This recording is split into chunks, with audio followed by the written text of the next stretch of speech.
break time in the Bay Area usually means packed parks and busy beaches. Local school districts offer a little bit of relief by staggering the dates. Pasco, Polk, and Citrus counties just had theirs last week.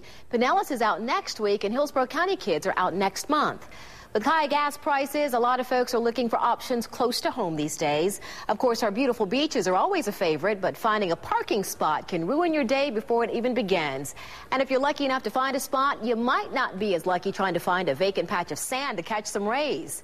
The amusement parks aren't much better. Sure, it's great that we live so close to Busch Gardens and Disney, but they're known to break records for attendance this time of year. So if you don't mind the crowds and your options are wide open, but if you do, well, that requires a little bit of creativity.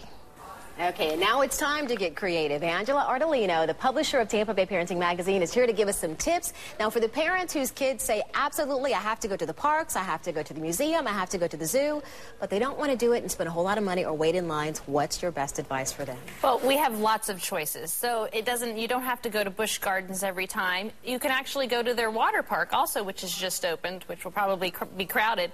But a lot of the museums and parks offer a family membership or a membership that lasts all year round for the same price as a ticket for that one day. So it's great to be able to have those tickets all year, so when they are out of school and you're able to do something with them, you just walk right in and it's already paid for. So it's a great way to save money for families. Also, a lot of the museums don't cost that much. The Glacier Children's Museum, for instance, is under $10 a person, and they also have a family membership where it's even cheaper. So it really isn't as expensive as you think. And if you are on a budget, so many things you can do that don't cost any money at all. Yeah, let's talk about those now. Now, you have some great ideas for families who want to combine a little bit of adventure with education, too. You say get out and do some day trips and things like that. Absolutely. Well, we've got the new Dali Museum down in St. Pete, which is a great thing to go do with the children. Go take a bike ride on the Suncoast Park Trail. It doesn't cost anything to get the bikes together, pack a picnic, go to the beach for the day, bring a bunch of games, frisbees, play some volleyball, have a good time. Those types of things don't cost any money, and what's really important is if you are able to spend any spring break time with your children, they just want to be with you. I was going to ask you, so for a lot of folks who say they don't want to spend the money on, an event or gas, for that matter, do you have to plan an outing, or do you think the kids just enjoy the time with their parents? Stay at home. Why not plant a garden?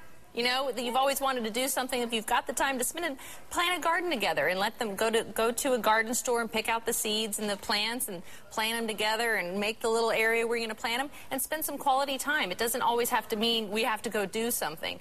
And if you are working, there's amazing camps, and even whether it's a day camp or all week that the children can spend there all week learning something, whether it be the Museum of Science or the Florida Aquarium. They also have wonderful programs that are both educational and fun and take care of the kids while they're out of school. Okay, you also have a good idea, too. You say, use spring break as a time to do something different, experiment a little bit. Absolutely. I know we have a candy college in Hyde Park Village. You can go with the kids and they can learn how to make candy, or those wonderful, paint your own pottery, or create a gift, or, maybe something for Easter or spring to give to someone as a gift. A lot of fun things that don't cost a lot of money that are fun. Yeah, who knows, you might find something fun that you can visit, in the summer when summer break hits. Give kids an opportunity to try something new. Love it. Thank you, Angela. You're welcome. And next week, we're going to talk college. Angela's going to come back, and you'll share some practical tips with us on how to get ready to pay for college. Dan knows a whole lot about that. Well, if you missed any of today's tips or you want to share the info with another parent, just go to abcactionnews.com.